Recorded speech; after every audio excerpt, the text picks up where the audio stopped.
Dear Lady Love TV. Billionaire Smarter Lover, tunghayan na po natin ang huling bahagi. Sinalubong ni Jessica si Fatima sa labi ng hotel na tinutuluyan nito at ni Francis. Nasa itaas siya. Umiinom na naman. Malungkot na umiling ito. Ang sabi ko sa kanya, lalabas lang ako sandali. Here's the key. Kung hindi niya maririnig ang pagkatok mo, gamitin mo na to. Maraming salamat, Jessica. Buong pusong sabi niya. Alam ko namang masasaya sa'yo si Francis. Kaya kahit masakit sa akin, nagpaparaya na ako. Jessica, hindi mo ba naisip na baka mag-uusap lang kami? Nag-aasawa na ako. Hindi ba? Nagtanong-tanong ako, Fatima. Matagal ka na palang hiwalay sa lalaking pinakasalan mo. At sa panahon ngayon, hindi na napakahirap ng annulment. And I know, Francis, kung gugustuhin kanyang bawiin, gagawin niya ang lahat ng paraan para magkabalikan kayo. Lumakas ang loob ni Fatima sa narinig. Actually, nasa korte na yung annulment case namin ni Jake. Well, sana paboran ng korte ang petisyon mo. Humakbang na si Jessica. I'll go ahead. Good luck to you. Punong-puno ng kaba ang dibdib ni Fatima. Habang patungo sa palapag na kinaroroonan ng suite na inuukupahan ni Francis. Halos hindi siya nakatulog sa nakalipas na buong magdamag. Iba't ibang senaryong nabuo sa imahinasyon niya. Pero sinikap niyang itutok ang isip sa gagawin nilang pag-uusap. Ayaw niyang bumuo ng anumang konklusyon dahil ayaw niyang umasa. Gusto niyang bigyan din ng puwang ang posibilidad na baka hindi siya maintindihan kaagad ni Francis. Umusal pa siya ng maikling panalangin nang mapatapat siya sa hotel suite. Kumatok siya ng 2 beses. Nang walang nagbubukas ng pinto, pinasya na niyang gamitin ang susing ipinahiram sa kanya ni Jessica. Maluwang ang suite na nabungaran niya. Walang dudang isa iyon sa pinakamahal na accommodation ng hotel. Pero sandali lang niyang nabigyan ng pansin ang marangyang paligid. Kaagad niyang hinanap ang pakay. Nasa minibar si Francis. Nakatalikod sa pinto at umiinom. Akala ko ba lalabas ka? May nakalimutan ka ba, Jessica? Napalunok si Fatima. Hindi makuhang magsalita. Sa ilang hakbang nalayo niya kay Francis, pinagmasdan niya ito. Ito pa rin ang Francis na minahal niya noon at ngayon. He had gained weight pero nandoon pa rin ang dating at antikas nito. She sighed. Parang hindi niya mapaniwala ang 6 na taon na ang lumipas. Ngayong ilang di pa na lang ang layo niya kay Francis. Ngayon niya natuklasan kung gaano niya ito na-miss. Francis, she softly said. Bigla ang paglingon ni Francis. Gulat at pagtataka ang kaagad na mababasa sa mukha. Fatima, marahan tumango si Fatima. Nakiusap ako kay Jessica. Gusto kitang makausap. Marahan tumango ito. Galit na ang makikita sa mukha nito. Para ano pa? Hindi ba nag-asawa ka na? Humakbang siya palapit. Marami tayong dapat tinawin sa isa't isa, Francis. Mag-usap tayo ng maayos, please. Tinitigan siya nito at muling binalingan ng baso ng alak. Lumapit siya at naupo sa isa pang silya. Nakagat niya ang ibabang labi. Para nangangapa siya ng sasabihin ngayon, samantalang buong magdamag walang ibang laman ang isip niya, kundi ang paghaharap nila. Magsalita ka na. Paangil na sabi ni Francis. Ano mga kasinungalingan ang pinaghandaan mong sabihin ngayon? Bilib din naman ako sa'yo. Nagawa mong lumapit kay Jessica. Hindi mo ba alam na ikaw ang multong kinatatakutan niya? Puno ng pang-uuyam ang bawat salitang lumalabas sa bibig nito. Huminga si Fatima. Hinanap kita, Francis. Bakit bigla ka nalang nawala? Matalim ang tinging ipinukol nito sa kanya. Sasagutin ko ba ang tanong na yan? Gusto niyang mapikon pero nagpigil siya. Idinikta niya sa sarili na lalong walang mangyayari sa pag-uusap nila kung walang magiging mahinahon sa kanila. Ang saya-saya natin nun, Francis. Ang ganda ng mga plano natin. Nung umagang lumabas ang result ng exam mo, inagahan ko pa ang gising dahil excited akong mabasa ang pangalan mo sa dyaryo. Sabi ko sa'yo, hindi ba, na ako ang magiging pinakamasayang tao sa mundo kapag nakapasa ka? At totoo yun, Francis. Kulang na lang ipagmalaki kita sa lahat ng taong nakikita ko nung araw na yon. Sarkastikong ungol ang isinagot nito. Buong umaga naghintay ako ng tawag mo.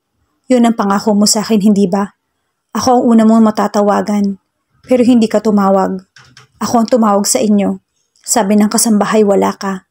Nang tumawag uli ako, ang mama mo ang nakausap ko. Sinabi niya sa akin na sasama ka na sa US. Nakalimutan na kita dahil kayo na ni Jessica ang nababagay. Fatima trailed off. Hindi niya alam na muli niyang mararamdaman ang sakit na naramdaman niya noon. Hindi ako naniniwala sa mama mo, Francis. Sabi niya pagkatapos. Mas naniwala ako sa pangako mo sa akin na hindi mo ako iiwan. Hindi ako sumuko. Hinanap pa rin kita. Kahit na parang nahalata kong pinagkakaila ka na lang sa akin ng mga katulong, tumatawag pa rin ako. Ang totoo, masama na rin yung loob ko sa iyo noon. Ang alam ko kasi kahit anong paglalayo ang gawin sa atin ng mama mo, gagawa at gagawa ka ng paraan para makausap mo ako. Pero mas nagtagumpay yung mama mo, na isama ka niya sa Amerika. Tiningnan siya ni Francis, bago hinawi ang buhok na halos tumabing na sa mga mata nito. Nakikita mo ba ito, ha, Fatima? Pilat na pahilis ang nakita niya. Hindi ka agad iyon mapapansin dahil halos nakadikit na sa hairline. Tumaas ang kamay niya para haplusin iyon, pero mabilis na umiwas si Francis. Naalala mo nung paalam ako sa iyo na inaya ako ng kaklase ko na mag-night out? Naaksidente ako pa uwi. Nabangga ng isang truck ng basura ang kotseng minamaneho ko. Napapikit siya ng mariin. Hindi nga ba't pumasok na rin sa isip niya noon na baka may nangyaring hindi maganda kay Francis? Ilang oras ako sa operating room.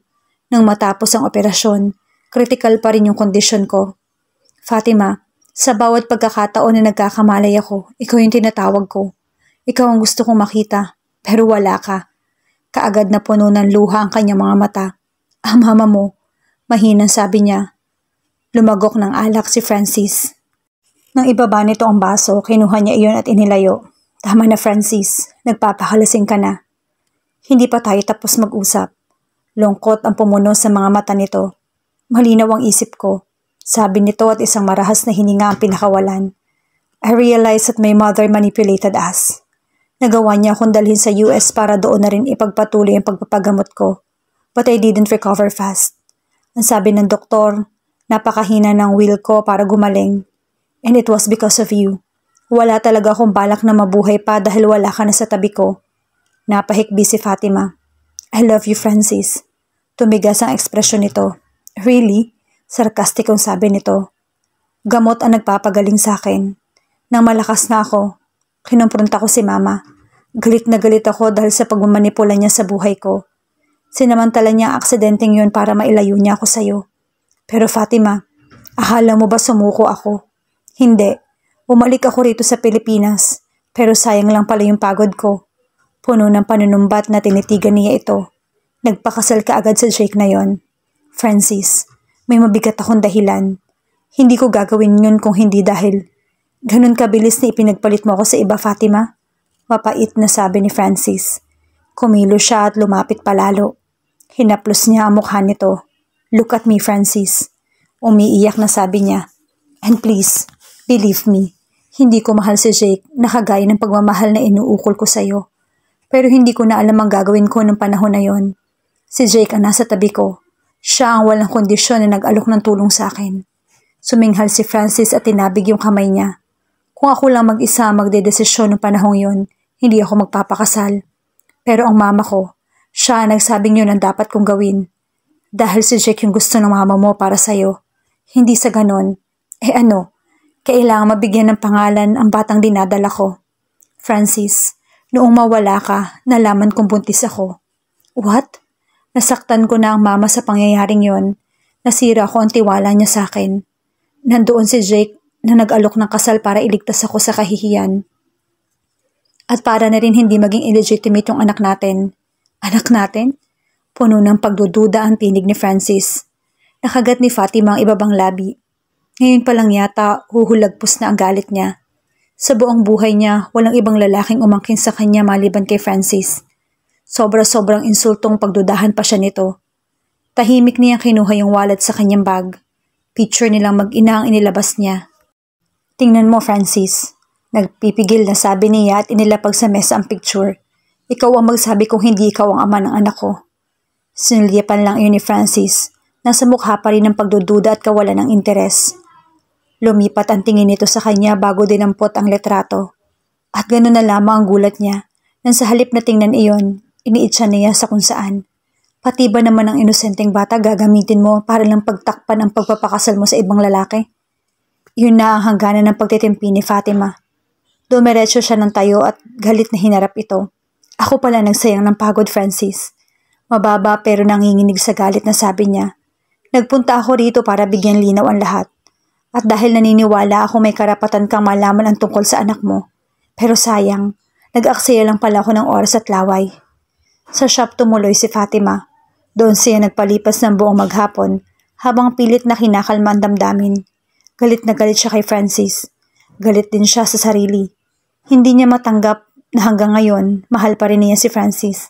Gayong pinagdududahan naman nito ang pagiging ama sa anak niya. Hindi niya namalayang ginabi na siya sa shop. Bandang 7:00 nang tumawag ang kanyang mama. Anong oras ka ba uuwi? Maya-maya ma. Meron lang akong tinatapos na invitation. Pagkakaila niya. Baka naman pwedeng bukas na yan. Kanina ka pa hinihintay ni Rob. Tatapusin ko lang ang pagkakabit ng ribbon. Maaga ang pick up nito bukas eh. Diretso uwi na ha. Napailing siya. Ma, para namang may iba pa akong dinaraanan. Naniniguro lang ako, Fatima. Baka mamaya hindi ka pa agad uuwi. Uuwi. Sagot niyang nakukulitan na. Si Rob, kakausapin ko sandali. Mommy? Hello baby. I missed you. I miss you too, mommy. Sabi ni Lola, makikilala ko na yung daddy ko. Kumunot ang noo ni Fatima. Alam ng mama niya na makikipagkita siya kay Francis, pero hindi pa niya ito natatawagan para balitaan sa nangyari. Ang totoo, kung pwede nga lang na sarilinin na lamang niya ang tungkol sa pagkikitang iyon kay Francis, gagawin niya. Pero pag uwi niya, sigurado mag-uusisa tungkol doon ng kanyang mama. Yun ba ang sabi ni Lola? Siya, uuwi na ako, Rob. Anong gusto mong pasalubong? Wala po. Wala. Gulat na sabi niya. Himala. Fatima, kaysa nakikipag-usap ka sa amin sa telepono. Maanong umuwi ka na? Sabi ng mama niya na inagaw sa kanyang anak ang telephone receiver.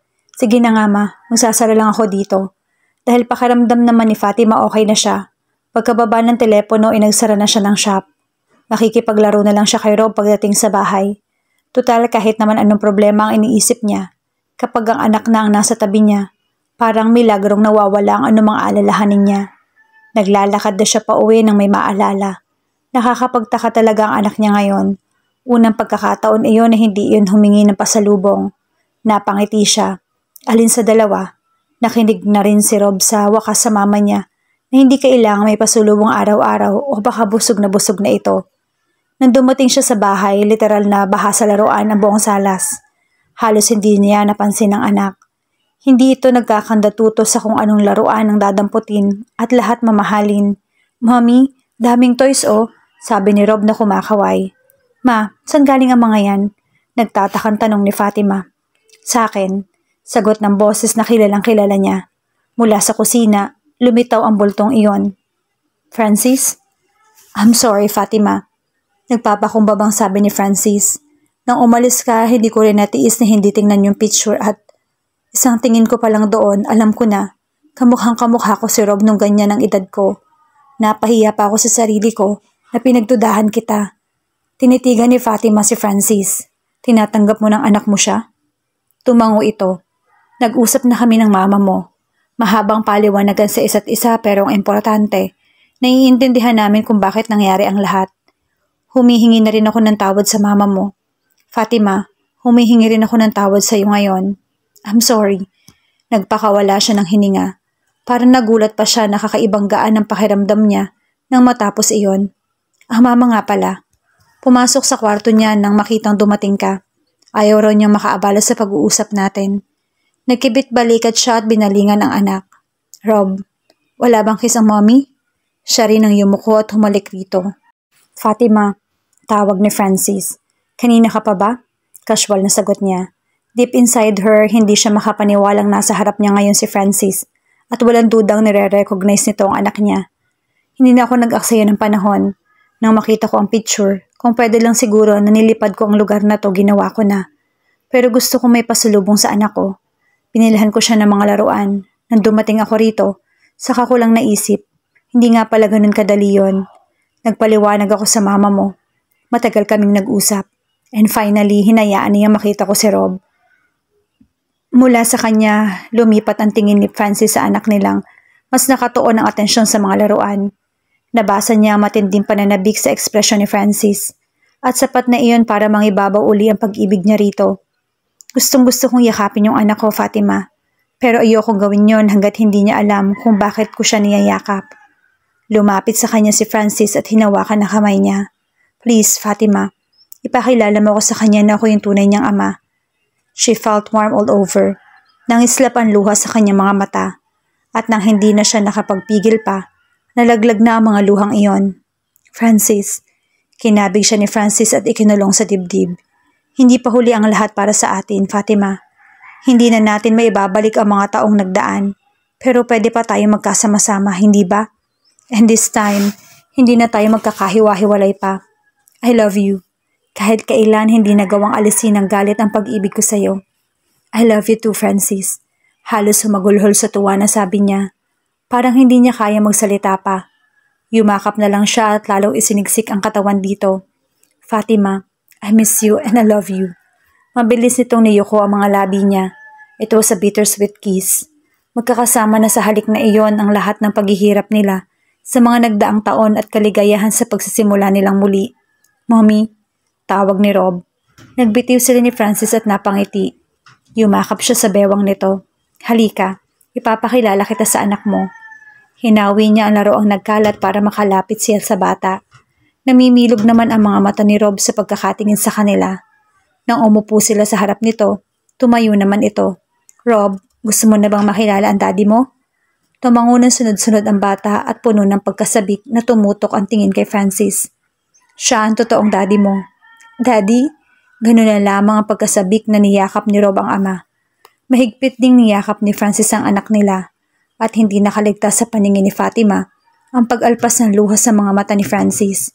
Sa pagkakataong iyon, nakita niya ang walang dudang pagmamahal nito sa bata. At parang nakikinikinita niya ang magandang bukas. Silang tatlo, isang pamilya. We'll get married, Fatima. Ibibigay ko kay Rob ang pangalang dapat noon ko pa binigay sa kanya. Magkakatabi sila sa kama. Masikip iyon para sa kanilang tatlo pero dahil sa kahilingan ni Rob, na tabi-tabi silang matulog, nagtiyaga sila roon hanggang sa makatulog na si Rob sa gitna nila. Hindi pa nagagrant ang annulment ng kasal namin ni Jake. Kukuha tayo ng magaling na abogado. Siguro naman magko-cooperate si Jake para maging pabor sa atin ang pare-pareho ang magiging resulta ng kaso. At kung sakali naman na hindi maanal ang kasal nyo, I'll marry you in the States. Kung gusto mo, doon na rin tayo manirahan. Kawawa naman ang mama ko kung maiiwang mag-isa rito. Sabi ka agad niya. Napangiti si Francis. Kaya nga sabi ko, sweetheart, kung gusto mo. Kumusta ng mama mo? Nasa States, ang alam niya inaayos namin ni Jessica ang pagpapakasal dito at susunod na lang sila ng partido ni Jessica pag malapit na yung petsa ng kasal. Tatanggapin kaya niya ako? Sa ngayon, malakas ang kutob kung tatanggapin ka niya. Nakita niya kung paano ako nagwala noon dahil sa ginawa niya. Siguro naman sapat na yun para malaman niyang mahal na mahal kita. Isa pa, we have Rob. Paano mariresist ng isang lola ang replika ng kaisa-isa niyang anak? Niyoko ni Francis si Rob at hinaplos ang ulo. Kamukhang kamukha ko talaga. Amused na sabi nito. Mukhang walang nakuha sa'yo. Hindi bale. Okay lang. Sweetheart, yung susunod nating baby baka kamukha mo na. Hinaplos nito ang mukha niya na mabilis na bumaba sa kanyang balikat at gumapang sa tagiliran. Nang pumisil iyon sa balakang, hinampas niya ng mahina ang kamay nito. Hindi muna pwede, Francis. Gusto ko kasal muna, this time. Napatingala ito na kunwari ay nagrereklamo. Pumunta tayo sa Hong Kong bukas. Magpakasal tayo doon. 4 na buwan naghintay sina Francis at Fatima bago bumaba ang resulta ng annulment case na isinampa nila. At sa katuwaan nila, tuluyan na napawalang bisa ang kasal nila ni Jake. Mabilis na ipinasikaso ni Francis kay Evie ang kanilang kasal. Jessica was a member of the entourage. Ganon din naman si Jake na masayang masaya sa pagbabalikan nila ni Francis. At long last, nawala na ang grudge ni Francis kay Jake at sa tingin ni Fatima, magiging mabuting magkaibigan na rin ang dalawa gaya nila ni Jessica. Humingi ng tawad sa kanya ang mama ni Francis na pinatawad niya naman syempre pa. Ngayon parang ang mama pa nito ang naninimbang sa kanya. Minsan napapansin niyang ito ang napapahiya sa kanya ngayon. Pero para sa kanya, kinalimutan na niya ang hindi magandang pagtrato sa kanya ng mama ni Francis. Masayang-masaya na siya ngayon para magtanim pa ng galit sa ibang tao. Oh, Fatima, naniniwala ka na sa akin? Sabi ni Evie, hindi ba tama ako na ikaw ang susunod na ikakasal sa wedding girls? Ngumiti na lang siya. This is totally unexpected. Pero bakit ako magrereklamo? Dapat noon pa ang kasal na to. Thanks, Evie. Salamat sa magandang kasal na inihanda mo. Siyempre, basta para sa mga kaibigan ko, mas espesyal ang kasal. See? Natupad ang garden wedding na pangarap mo. Wait here. I'll call up the wedding girls. Magpapa-souvenir shot tayo. Kompleto ang wedding girls. Inulan ng tukso ang mga natitira pang single na sina Max, Chat at Julie. Pwede pa.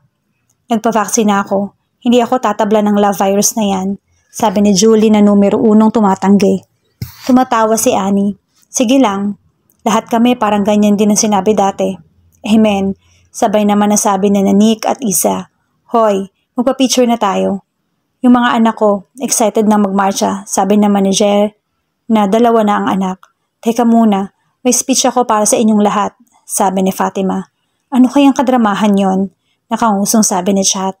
Maigsi lang ha, sabi ni Max. Kukuhanan ko pa ng picture ng mga sponsors. Eto na, nakakatawang sabi ni Fatima. Evie, thanks for the beautiful wedding concept. Lori, salamat sa magandang design ng wedding ring namin. Lindy, thanks for the cake. Annie, sa discount sa food and drinks. Callie, ang ganda ng mga bulaklak. Maraming salamat. Isa, nagmukha akong virgin sa bride makeup mo. Napabungis niya siya. Shelly, I know ikaw ang songbird ng romantic events. Thanks din. Nix, excited na ako sa regalo mong 3 days stay sa Punta Fuego. Max, I know pang billboard ang gagawin mong portrait ng kasal namin ito. Chat, huwag mong okrayin ng mga guests namin sa pag-MC mo. Hinagod ni Fatima ang wedding gown niya. And Julie, sa design ng gown kong to, wala akong masabi kundi perfect. Grabe, nagdrama ang bride. Kinilabutan ako. Kantsaw ni Chat. Anyway, you're welcome. So guys, let's pose for a picture now. Sabi ni Evie, pagkatapos niyon, isinenyas na rin ang pagsisimula ng kasal. Excited ang pakiramdam ni Fatima. Nang magmarsya si Rob bilang ring bearer, nahati ang atensyon niya sa pagtitig sa kanyang gwapong-gwapong groom at bibong-bibong anak. She walked down the aisle. Nang abutin ni Francis ang kamay niya para humakbang sila patungo sa makeshift altar, pakiramdam niya papunta iyon sa langit dahil parang iniaakyat sa langit ang pakiramdam niya. The wedding was solemn. Nang magpalitan sila ng sumpa ng pag-ibig sa isa't isa, hindi lang si Fatima ang naiyak, pati si Francis. Pinanggiliran ng mga luha at nahawa pang ibang bisita. Then came the most exciting part of the ceremony. Ladies and gentlemen, may I present to you the newlyweds, Mr. and Mrs. Francis Gallejo. Pinalakpakan sila ng mga bisita at nagsimulang umulan ng panunukso. Kiss your bride, Francis, sabi na nagkasal. Parehong excited na humarap sila sa isa't isa. Nang yumuko si Francis, umangat naman ang mukha ni Fatima para salubungin ang mga labi nito. The kiss was so sweet. Kung pwede lang siguro na hindi nila tapusin agad ang halik. Pero siya na rin ang unang bumitaw. I love you, Francis. And I love you too, Fatima. A sweetheart. We're husband and wife now. Nilingon niya ang anak nila. We are a family now.